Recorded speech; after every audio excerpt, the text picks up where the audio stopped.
The ledger lay spread across the heavy oak desk, its spine cracked, its pages swollen from decades of southern heat.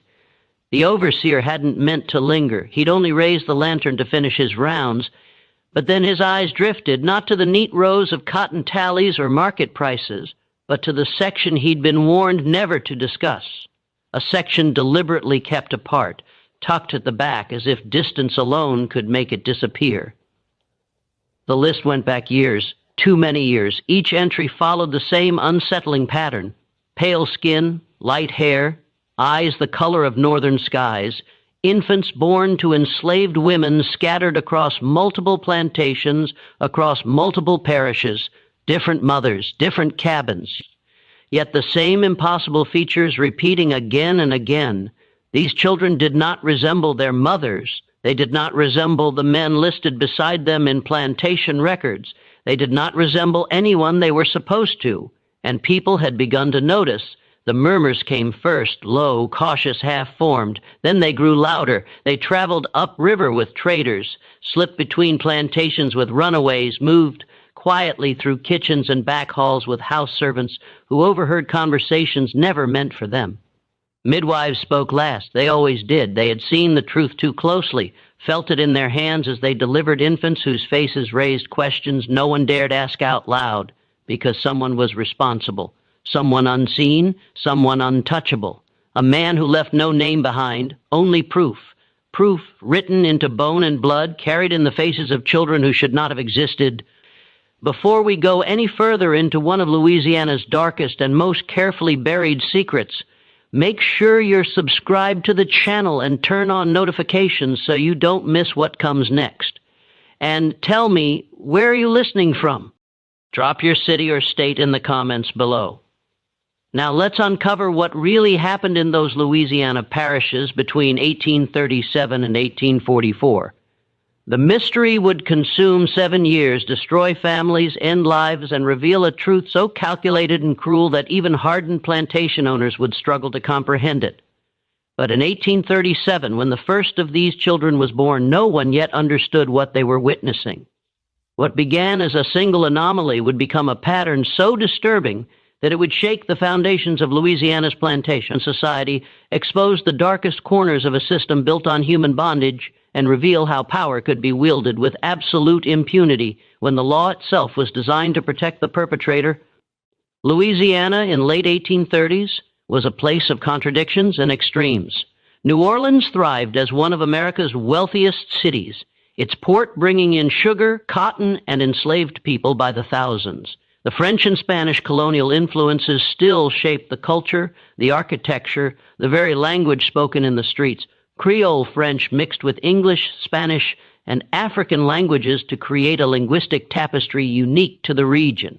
The city's theaters hosted opera and ballet. Its restaurants served cuisine that rivaled Paris. Its ballrooms glittered with chandeliers imported from Europe. But beyond the city's gaslights and grand homes, beyond the carefully manicured gardens and the elegant facades, the plantation economy ruled with absolute authority. The parishes north of New Orleans, St. James, St. John the Baptist, and Ascension formed the heart of sugar country. These were not the sprawling cotton plantations of Mississippi or Alabama where enslaved people worked in relative isolation across vast acreages. Sugar cultivation required different labor, different timing, different brutality. The sugar cane had to be harvested and processed within a narrow window before the first frost could damage the crop. This meant that from October through December, the grinding season, every plantation became a factory running 24 hours a day. Enslaved people worked in shifts that stretched 18, 20, sometimes 22 hours. They cut cane in the fields under the November sun, hauled it to the sugar houses, fed it into the grinding mills, boiled the juice in massive kettles, stirred the crystallizing sugar, packed it into hogsheads for shipping. The machinery was dangerous. The mills could catch clothing, hair, limbs, pulling workers into the grinding rollers before anyone could react. The kettles of boiling sugar juice could splash, causing burns that went down to the bone. The exhaustion led to accidents, to mistakes, to deaths that were recorded in ledgers as simple losses of property calculated against the profit margin of the harvest. The mortality rate among enslaved people on Louisiana sugar plantations was the highest in the American South. Owners knew this. They calculated it into their business models. It was cheaper to work people to death and buy replacements than to maintain a sustainable pace of labor. This was the world into which those strange children would be born. A world where human beings were reduced to units of production, where their bodies were not their own, where the law offered them no protection and no recourse. The parishes were densely populated compared to other plantation regions. Properties sat close together along the river, their boundaries often separated by nothing more than a line of cypress trees or a narrow bayou. The river was the highway, the lifeline, the connection between plantations. Steamboats moved up and down, constantly carrying goods, mail, passengers, news. Information traveled quickly here. A birth on one plantation would be known on 3 others by the next morning. A death, a sale, a punishment all became common knowledge almost immediately.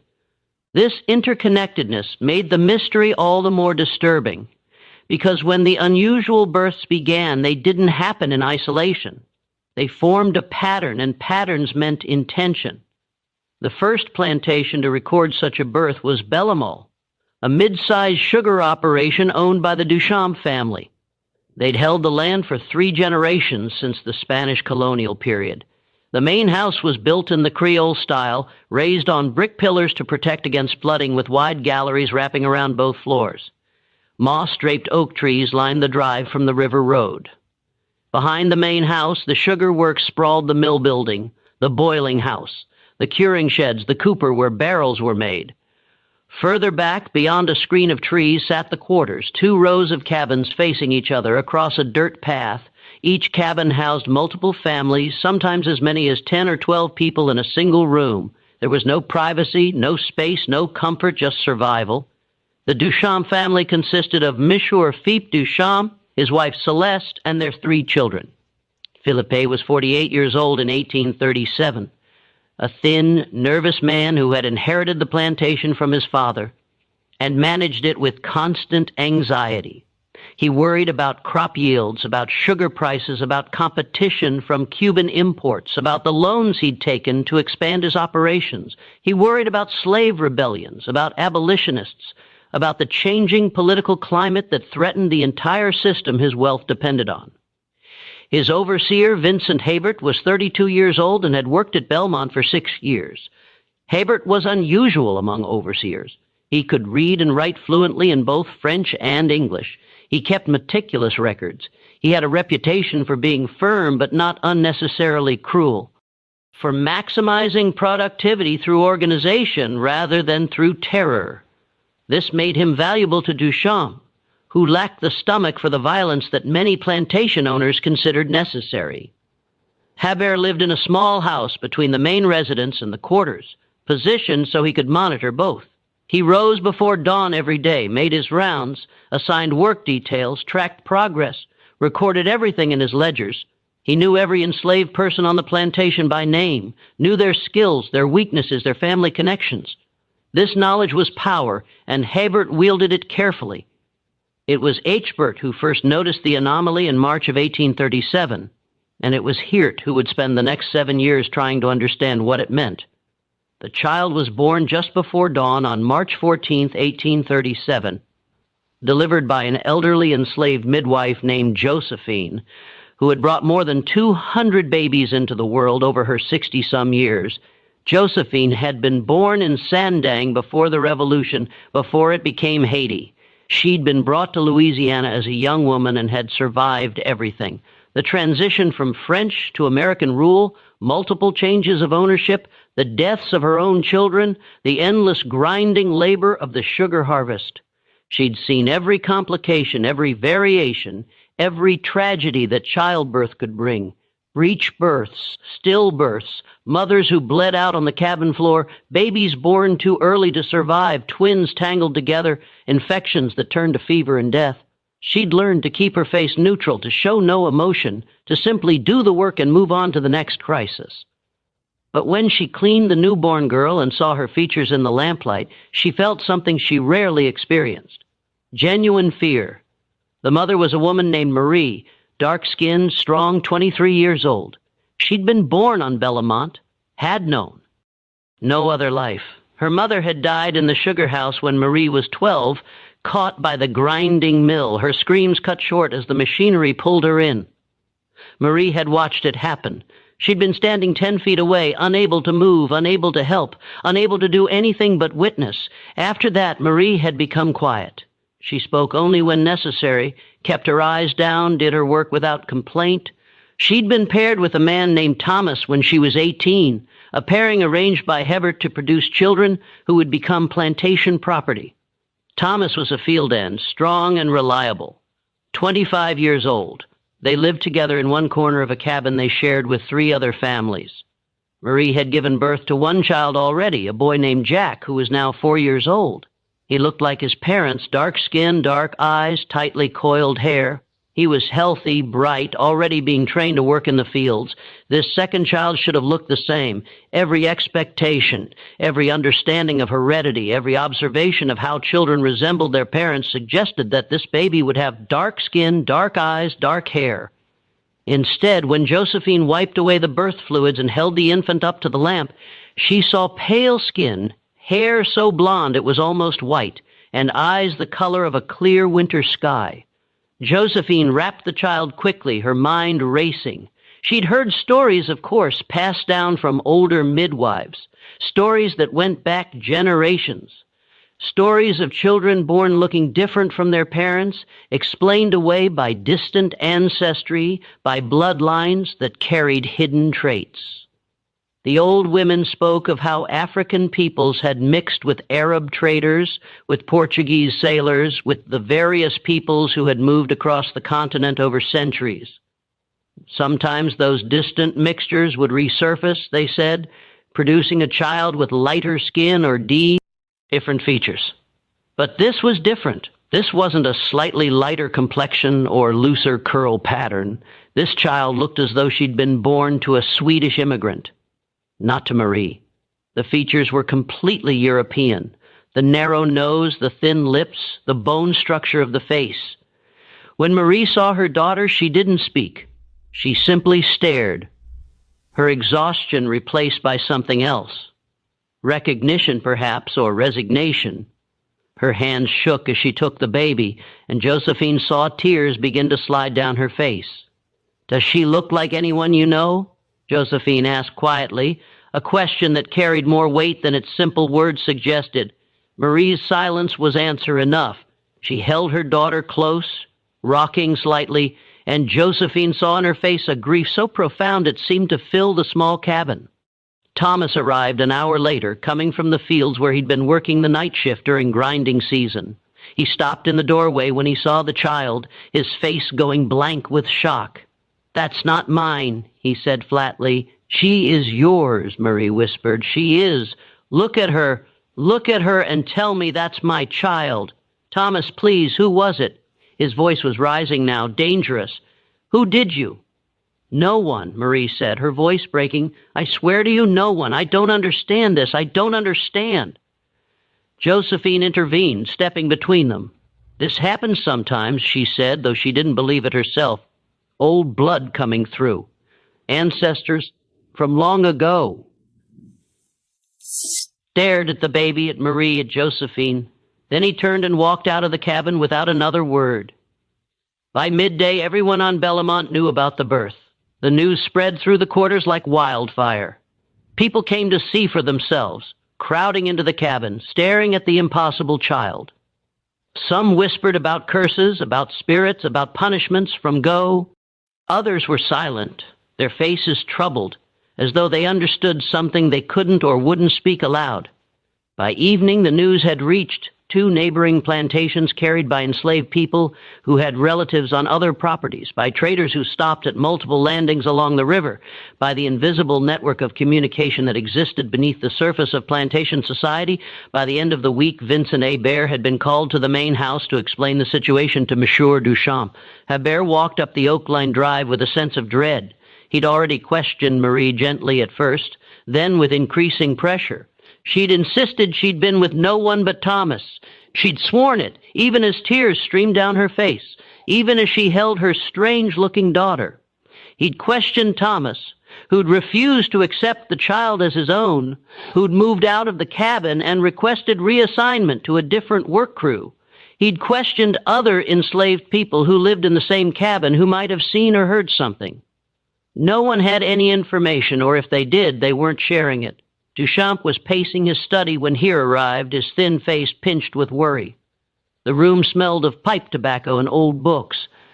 A portrait of Duchamp's father hung over the fireplace, stern and judgmental. "Sit down, Herr. Tell me what happened." Here sat in the chair across from Duchamp's desk and laid out the facts as he knew them. The birth, the child's appearance, Marie's insistence that she'd been with no one but Thomas, the lack of any evidence or testimony to suggest otherwise. "It's not possible," Duchamp said, resuming his pacing. "Thomas is the father. It's in the records. I have the breeding records right here." He pulled out a ledger, flipped through pages. Marie and Thomas paired in 1832. First child born 1833. "This is the second, Thomas's." "The father." "Yes, sir," he replied carefully. "That's what the records show." "But the child?" "I don't care what the child looks like," Duchamp interrupted, his voice sharp with anxiety. "There's an explanation. There must be mixed ancestry, perhaps, some distant relative. These things happen, sir. I've seen mixed ancestry. This is different. This child looks completely European." Duchamp stopped pacing and stared at Hebert. "What are you suggesting?" "I'm not suggesting anything, sir. I'm simply reporting what I've observed. Because if you're suggesting that someone, that one of us..." Duchamp couldn't finish the sentence. The implication was too dangerous, too scandalous. "I'm not suggesting anything," Ert repeated. "I'm asking what you want me to do." Duchamp sat down heavily in his chair. He looked suddenly older, more tired. "Record the birth. Note the unusual appearance, but the father of record remains Thomas. Is that clear?" "Yes, sir. And Hibber, I don't want this discussed." "Not with the other overseers, not with anyone. It's a private matter, an anomaly, nothing more." "Yes, sir." Herbert left the main house with a troubled mind. He understood Duchamp's position. Any suggestion that a white man had fathered a child with an enslaved woman would be scandalous, but it wouldn't be shocking. Such things happened, though they were rarely acknowledged openly. The real problem was the implication of force of violation because Marie insisted she'd been with no one but Thomas, which meant if the child wasn't Thomas's, then something had happened to Marie without her consent. And if that was true, if someone had violated an enslaved woman on Duchamp's property, it raised questions about security, about control, about the order that was supposed to govern plantation life. It suggested that someone had access to the quarters to the women without oversight or consequence. Hebert went back to his house and opened his personal journal separate from the official plantation records. He wrote down everything he knew about the birth, about Marie's testimony, about the child's appearance. He dated the entry carefully, March 14, 1837. He had no way of knowing that this entry would be the first of many, that he was documenting the beginning of something that would consume the next 7 years of his life. The child was named Claire. Marie tried to care for her, tried to love her, but the baby was a constant reminder of something Marie couldn't explain and couldn't escape. Thomas never acknowledged Claire as his daughter. He avoided Marie, avoided the cabin where she lived, avoided even looking at the child when their paths crossed. The other enslaved people on Belmont were divided in their reactions. Some felt sympathy for Marie, understanding that something terrible had happened to her, even if she couldn't or wouldn't speak of it. Others were suspicious, believing she must have been with someone, must have done something to bring this situation on herself. A few were frightened, sensing that Claire's existence meant something dangerous, something that threatened them all. Claire grew. She was a healthy baby, meeting all the normal milestones. But her appearance became more striking as she aged. Her hair grew in thick and blonde. Her eyes remained that startling blue. Her skin stayed pale, burning easily in the Louisiana sun. By the time she was 6 months old, she looked like a Nordic child who had somehow ended up in the quarters of a Louisiana plantation. The contrast between her appearance and her surroundings was jarring, disturbing, impossible to ignore. And then 14 months after Claire's birth, it happened again. The second birth occurred on a plantation called Riverside, 6 miles upriver from Bellamont. Riverside was larger than Bellamont with more acreage under cultivation and a larger enslaved population. The owner was a man named Etienne Broussard, 55 years old, a second-generation Louisiana planter whose family had made their fortune in the sugar trade. Broussard was known for running a profitable operation. He was also known for his temper, for his willingness to use violence to maintain control, for his belief that enslaved people needed to be kept in a state of fear to remain productive. His overseer, a man named Gideon Frost, shared this philosophy. Frost was 40 years old, a transplant from Virginia who had come to Louisiana seeking opportunity.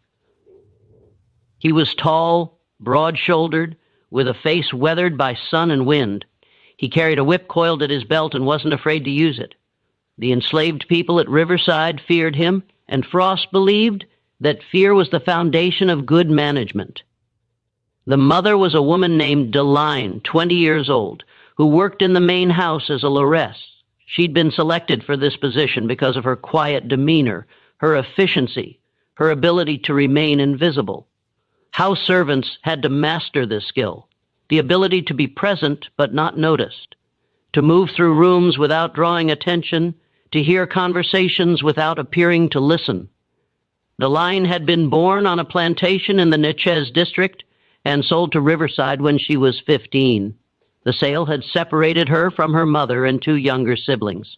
She'd never seen them again. This loss had hollowed her out, left her with a kind of emptiness that she filled with work, with routine, with the small comforts she could find. A moment of rest, a full meal, the absence of pain. She'd been paired with a field hand named Samuel, 22 years old, strong and quiet. They lived together in the quarters, shared a space in one of the cabins. Their relationship was cordial but not close. They were 2 people thrown together by someone else's decisio, and, making the best of circumstances neither had chosen. When Deline discovered she was pregnant, she felt a mix of emotions.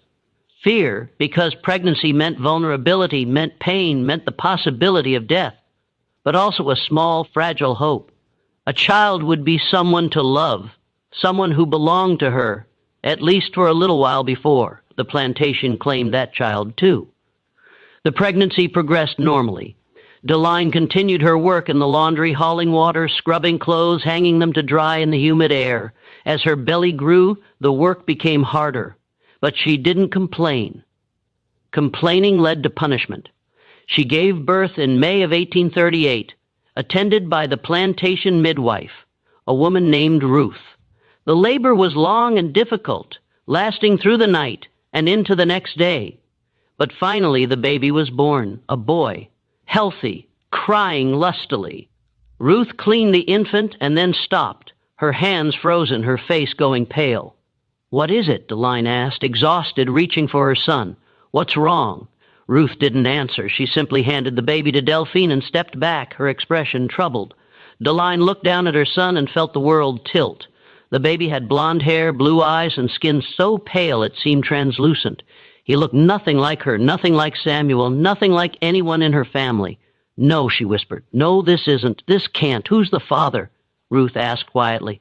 Samuel is the father. I haven't been with anyone else. I swear it." "Then how do you explain this child?"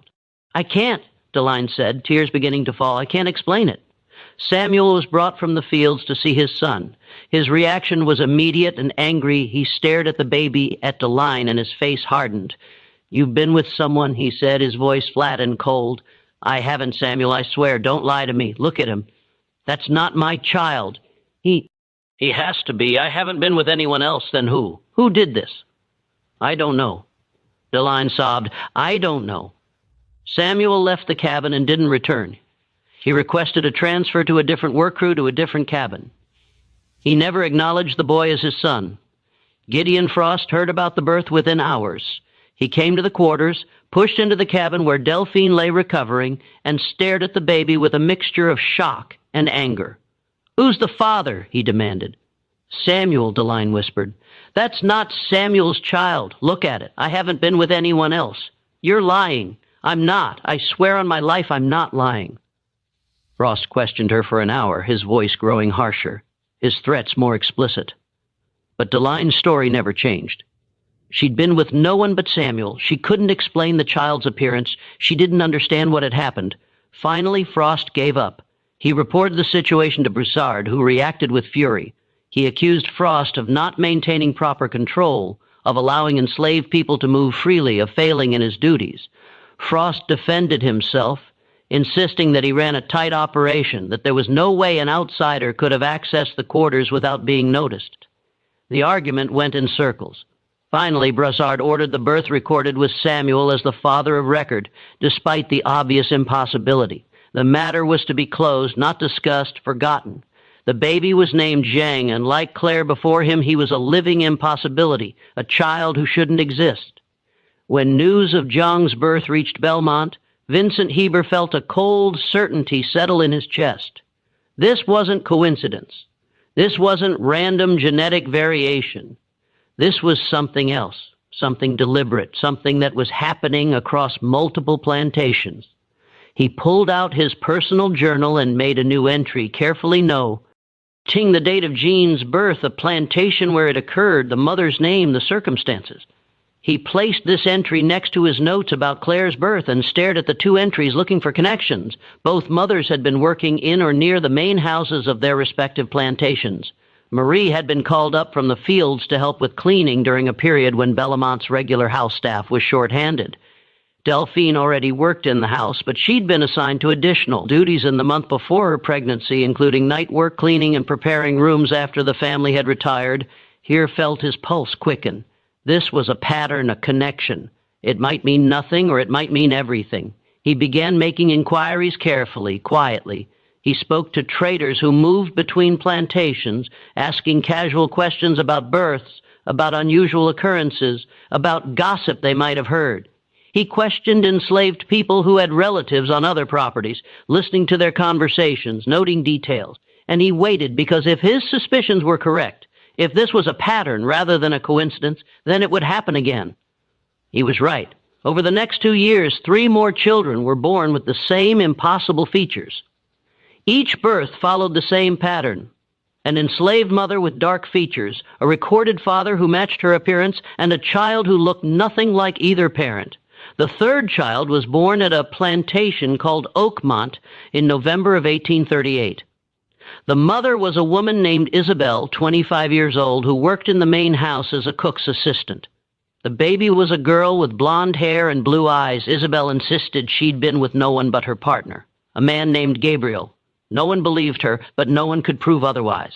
The fourth child was born at a plantation called T. Claire in March of 1839.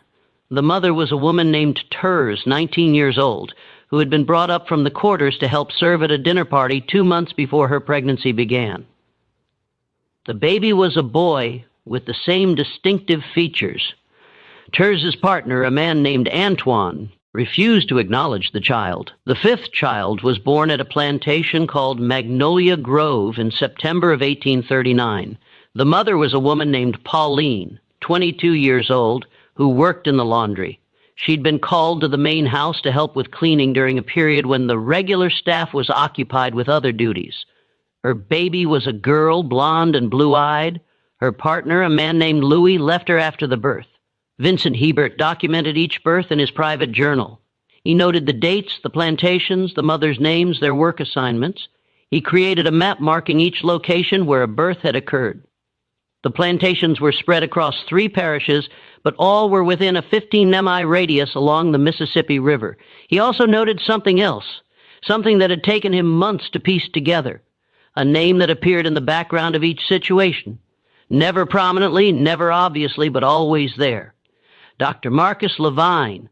Levine was a physician, 42 years old, unmarried, respected throughout the parishes. He'd been born in Louisiana to a French father and a Creole mother.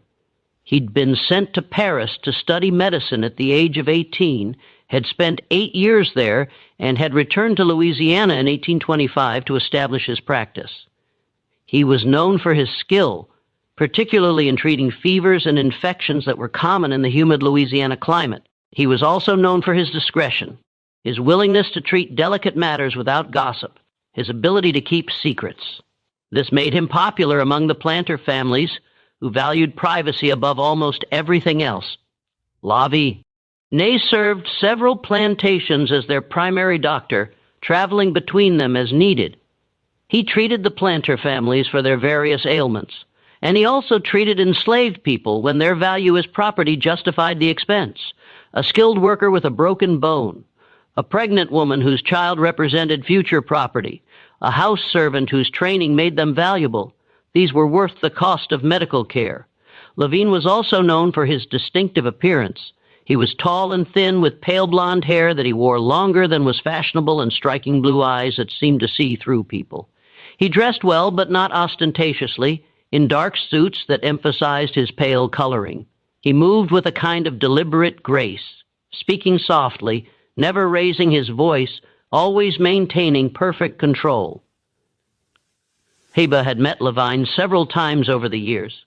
The doctor had been called to Belmont to treat Madame Duchamp for a fever, to set a broken arm for a field hand who'd been injured during harvest, to attend to various minor ailments. He had found him professional, competent, and oddly cold. There was something about Levine that made Hiei uncomfortable, though he couldn't quite identify what it was. Now reviewing his notes, Hirt saw the pattern. Levine had been present at or near each plantation during the crucial time periods before the pregnancies began. He'd attended a social gathering at Belmont in December of 1836, 3 months before Marie conceived. He'd been called to Riverside to treat Madame Broussard for a respiratory infection in February of 1838, 3 months before Deline conceived. He'd delivered a baby for the owner's wife at Oakmont in August of 1838, 3 months before Isabel conceived. He'd examined an injured worker at St. Clair in December of 1838, 3 months before TZ conceived. He'd attended a dinner party at Magnolia Grove in June of 1839, 3 months before Pauline conceived. Always there, always in the background, always with access. His hands shook as he made these connections. He reviewed his notes again and again, checking dates, cross-referencing visits, looking for any mistake in his reasoning. But the pattern held.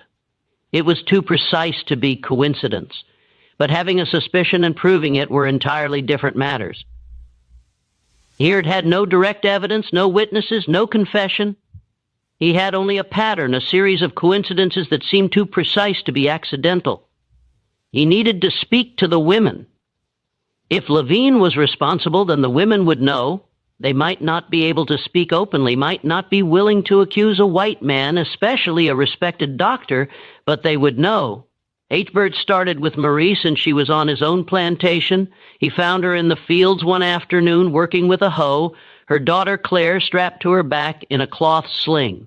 Claire was now 2 years old, her blonde hair bright in the sun. "Marie," Ebert said, quietly approaching her, "I need to speak with you." Marie looked up, her face guarded. "Yes, sir. About Claire? About her father?" Marie's expression closed completely. "Thomas is her father, sir. That's what the records say. Marie, I know that's not true, and I think you know it, too. I don't know what you mean, sir. I think someone hurt you, someone you couldn't refuse, someone who had power over you." Marie was silent for a long moment. Then she said very quietly, "Even if that were true, sir, what difference would it make? I'm property. Property can't be hurt. Property can't refuse. Property has no rights. Marie, I have nothing more to say, sir. Thomas is Claire's father. That's what the records show." She turned back to her work, and Hirt knew he would get nothing more from her. The wall she'd built around this secret was impenetrable. He tried with the other woe. Men, traveling to the other plantations on various pretexts, finding opportunities to speak with Delphine, with Isabel, with Tizé, with Pauline. Each conversation went the same way. The women insisted they'd been with no one but their recorded partners. They had nothing more to say. The wall was always there, impenetrable. He understood. These women had no legal standing, no rights, no recourse. If they accused a white man, especially a respected doctor, they would not be believed. They would be punished for lying, for making trouble, for threatening the social order. Their children might be sold away. Their lives might become even more unbearable than they already were. Silence was their only protection, however inadequate. Hurd decided he needed to take his findings to someone with more authority, someone who might actually be able to act on the information. He chose Judge Armand Thibault, a respected figure in St. James Parish. Thibault was 60 years old, a lawyer who had been appointed to the bench 15 years earlier. He was known for his fairness within the constraints of the system, for his willingness to address difficult matters, for his intelligence and his integrity. Requested a meeting, and Thibault agreed to see him. They met in Thibault's office in the parish courthouse, a humid afternoon in July 1840. The office was lined with law books and papers covered every surface. Thibault sat behind his desk, a large man with gray hair and shrewd eyes. Herbert laid out his evidence carefully. He showed Thibault his map with the plantations marked. He showed him his timeline with the dates of the births and the dates of Levine's visits. He explained the pattern, the connection, the impossibility of coincidence. Thibault listened in silence, his expression growing darker as he spoke. When he finished, Thibault sat back in his chair and was quiet for a long moment. "This is a serious accusa." "Sion," Thibault said finally. "I know, sir. That's why I brought it to you. Do you have any direct evidence? Any testimony from the women?" "No, sir. They won't speak or can't speak. I've tried." Thibault stood and walked to his window, looking out at the street below. The courthouse was in the center of the parish seat, a small town that served the surrounding plantations. The street was busy with afternoon traffic, wagons, horses, people going about their business. "You understand what you're suggesting," Thibault said, his back still to Heber. "Dr. Levine is a respected member of this community. His family has been here for generations. His father was a prominent merchant. His mother came from one of the old Creole families. To accuse him of this without solid proof would be devastating. It would destroy his reputation, his practice, his life. I understand, sir, but the children exist. The pattern exists. 5 children in 2 years, all with the same impossible features, all born to mothers who had contact with Dr. Levine in the months before conception. Patterns can be coincidence. 5 times, sir, across 5 plantations, all within 2 years and all connected to one man." Thibault turned back to face Heber. "Even if you're right, even if Dr. Levine is responsible, what law has he broken?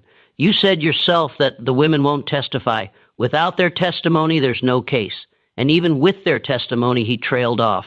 And Hirt understood what he wasn't saying. Even with testimony, enslaved women had no legal standing. Their word would not be taken over that of a white man, especially a respected doctor. The law didn't recognize what had been done to them as a crime." "So there's nothing to be done?"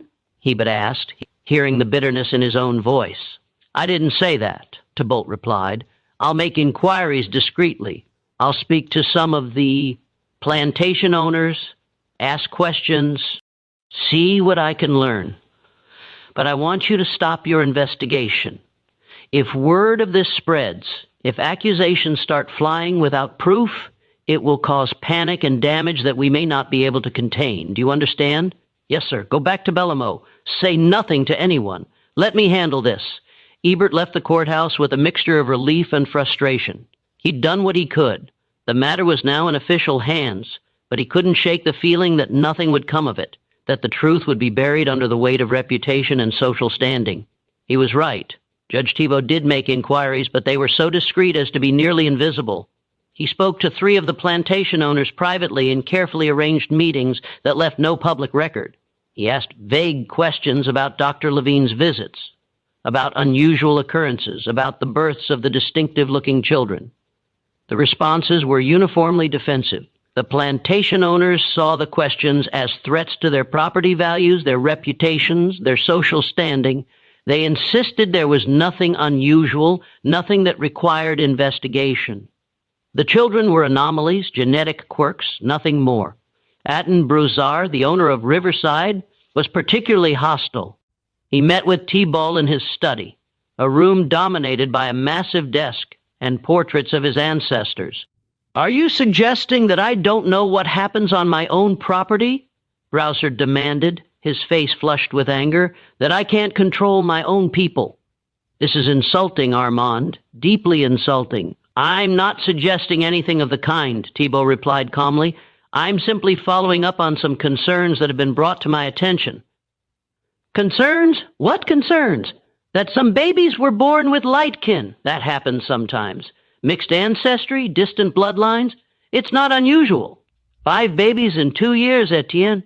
All in different plantations, all with the same distinctive features. So that's coincidence, nothing more. And all the mothers had contact with Dr. Levine in the months before conception. Broussard's face went from flush to pale. What are you implying? I'm not implying anything. I'm stating a fact. Dr. Levine is a respected physician. He's treated my family for years. He's above reproach. I'm sure he is. But the pattern? There is no pattern. Broussard interrupted. There are coincidences, and I won't have you spreading rumors that could damage a good man's reputation or mine. Do you understand? Thibault understood. He understood that Broussard was more concerned about scandal than about truth, more worried about property values than about justice. He understood that pushing further would make enemies of powerful men, would damage his own position, would accomplish nothing. The other plantation owners gave similar responses. They were defensive, hostile, unwilling to consider that something wrong might have happened on their properties. To admit that would be to admit failure of control, failure of oversight, failure of the system itself. Within 2 weeks, Thibault sent word to Eber that the investigation was closed. There was insufficient evidence to proceed. The matter was to be dropped. Eber received the news with bitter resignation.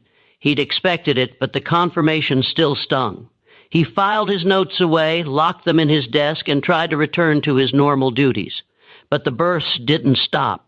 In November 1840, another child was born at a plantation called Sweetwater, 8 miles south of Bell.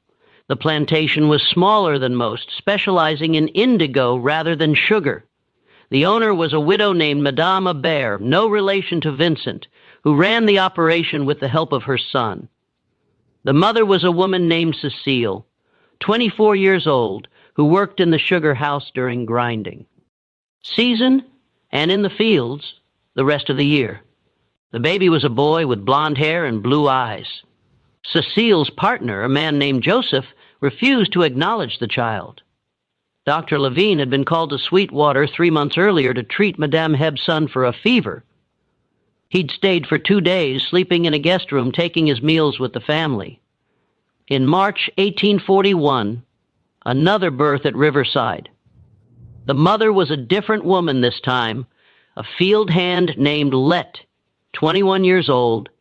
The baby was a girl with the same distinctive features. Lisette's partner, a man named Michel, left her after the birth. Dr. Levine had attended a social gathering at Riverside in December of 1840. In August 1841, another birth at Oakmont. The mother was a woman named Margot, 23 years old, who worked in the main house. The baby was a boy. Margot's partner, a man named Henri, refused to speak to her after the birth. Dr. Levine had been called to Oakmont to treat an injured field hand in May of 1841. In January 1842, another birth at a new plantation, Cypress Point, 10 miles north of Bell. The mother was a woman named Adele, 20 years old. The baby was a girl. Adele's partner, a man named Francois, requested a transfer to a different plantation. Dr. Levine had attended a dinner party at Cypress Point in October of 1841. The pattern continued, relentless and undeniable. Vincent Hebert documented each birth in his private journal. Even though he'd been told to stop his investigation, he couldn't let it go. The pattern was too clear, too deliberate. 9 children now, all with the same impossible features, all connected to Dr. Levine. And with each new birth, the whispers grew louder. The enslaved community knew something was wrong. They couldn't speak openly, couldn't accuse, couldn't demand justice, but they knew, and they began to protect themselves. Women started refusing assignments to the main hoe. They claimed illness, injury, any excuse to avoid being called up from the quarters. When pressed, they became sullen, resistant, uncooperative. Overseers noticed the resistance and responded with punishment.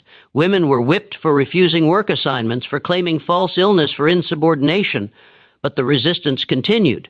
The women seemed willing to accept punishment rather than risk being called to the main houses. This created problems for the plantation operations. House servants were necessary for the smooth functioning of the main houses. Laundry had to be done. Meals had to be prepared. Rooms had to be cleaned. When women refused these assignments, the work fell to others, creating resentment and disruption. The tension on the plantations became palpable. Productivity dropped. Small acts of rebellion increased. Tools broken. Work slowed. Minor acts of sabotage that couldn't be directly traced but accumulated into significant disruption. The plantation owners blamed their overseers for losing control. The overseers blamed the enslaved workers for being lazy and rebellious. No one wanted to acknowledge the real cause of the unrest except Vincent Hebert. He saw what was happening, understood the fear that drove it. The women were protecting themselves the only way they could, through resistance and refusal, even at the cost of punishment. And he made a decision that would change everything. He began documenting the births again, but this time he didn't keep the information to himself. He shared it carefully and selectively with other overseers, with traders, with anyone who might listen. He created copies of his map, his timeline, his evidence connecting Dr. Levine to each incident. He knew it was dangerous. He knew he was risking his position, possibly his life, but he couldn't stay silent anymore. The pattern was too clear, the injustice too great, the suffering too profound. The information spread slowly at first, then faster. Overseers talked to each other, comparing notes, sharing stories. Traders carried the information from plantation to plantation, from parish to parish. The whispers became conversations. The conversations became discussions. By the summer of 1842, the story was known throughout the three parishes. It was discussed in hushed conversations, in plantation offices, in letters between plantation owners, in the careful language of people who understood they were approaching something explosive. The plantation owners tried to suppress the story, but it was too late. Too many people knew. The scandal was becoming public knowledge. And finally, inevitably, the story reached Dr. Marcus Levine himself. Levine's response was not what anyone expected. He didn't deny the accusations. He didn't flee. He didn't show any sign of shame or fear. Instead, he called a meeting in September 1842. He sent formal invitations to the owners of all the affected plantations, asking them to gather at his home on a Thursday evening. He also invited Judge Thibault, several other prominent citizens, and surprisingly, Vincent Hebe. The invitations were polite but firm. Levine wrote that he understood there had been questions about certain matters, and he wished to address these questions directly and comprehensively. He requested the courtesy of a hearing before any further action was taken. The plantation owners were caught off guard.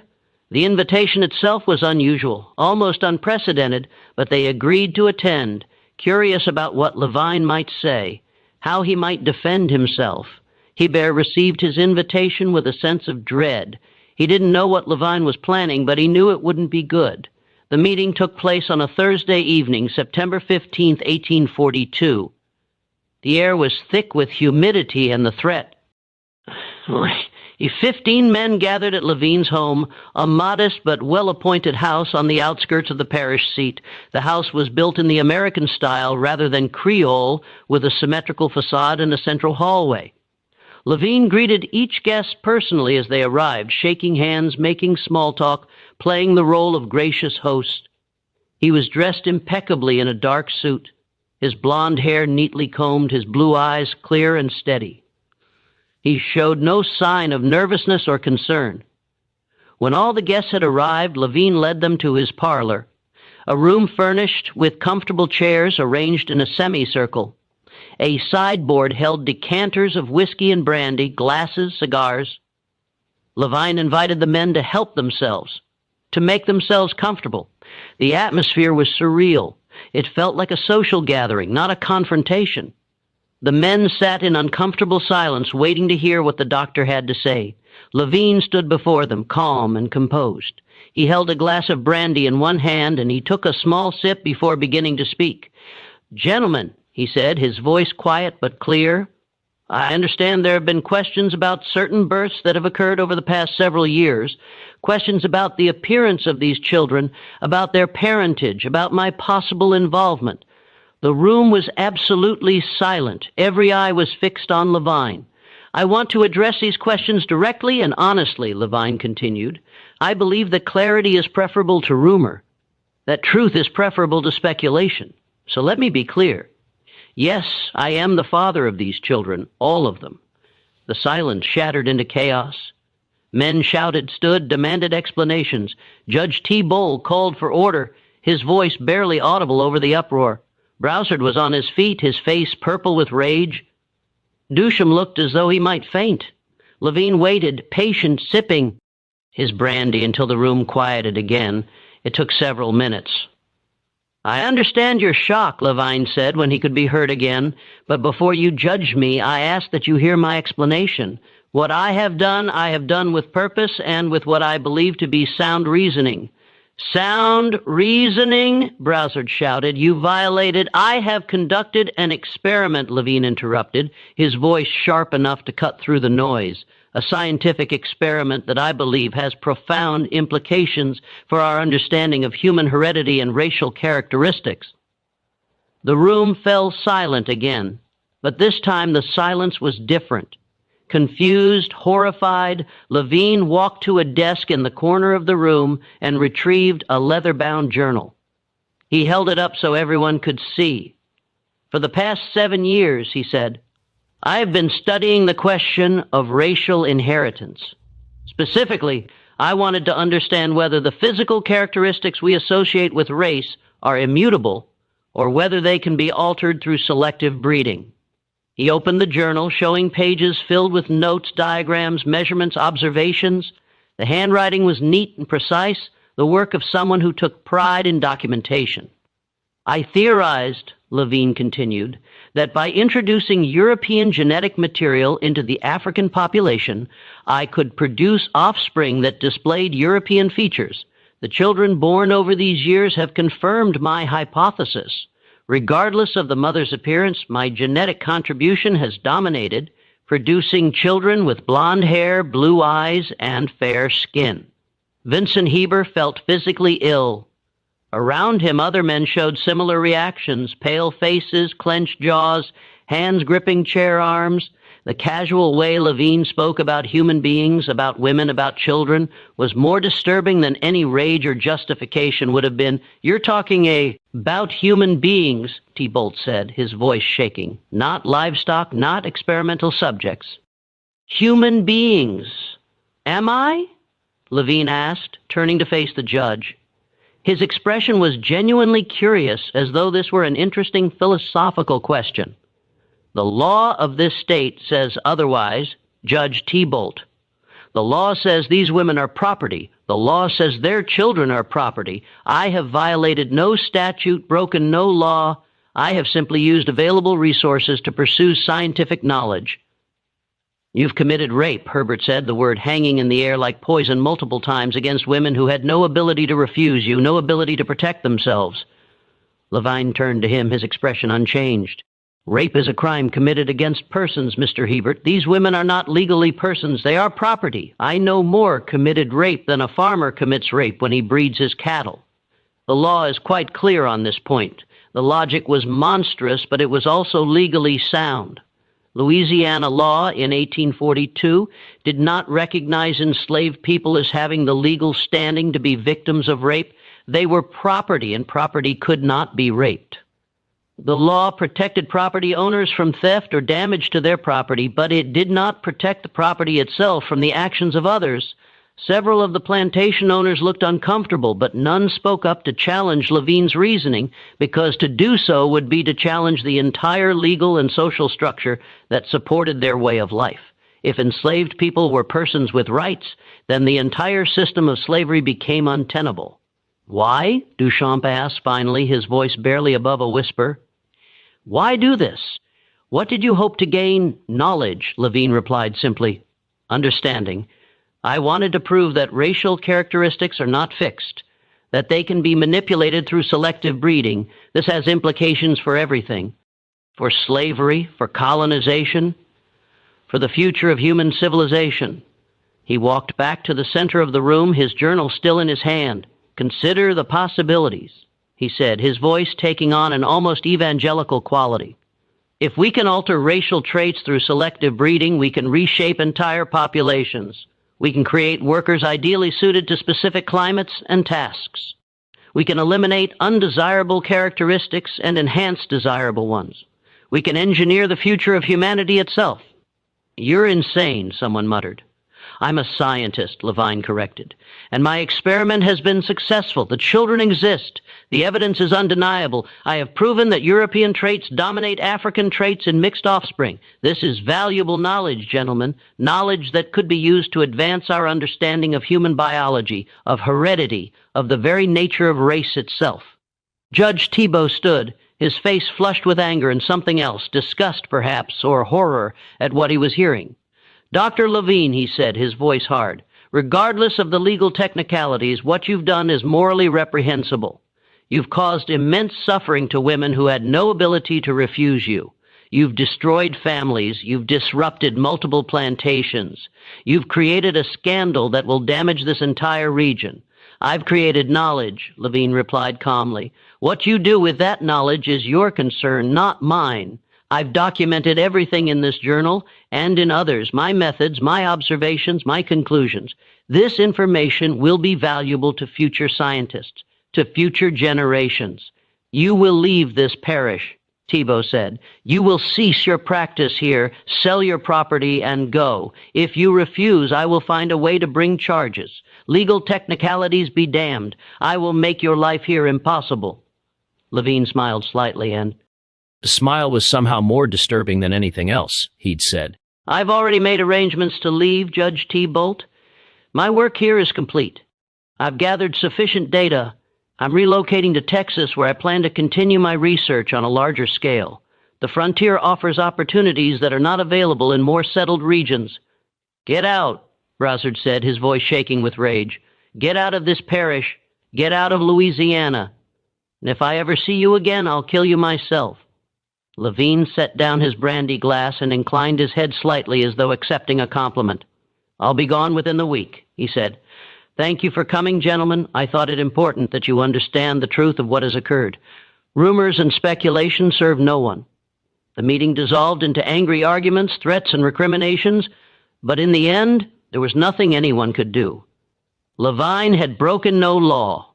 He could not be prosecuted, could not be punished through official channels. The system that should have protected the women he'd violated had instead protected him.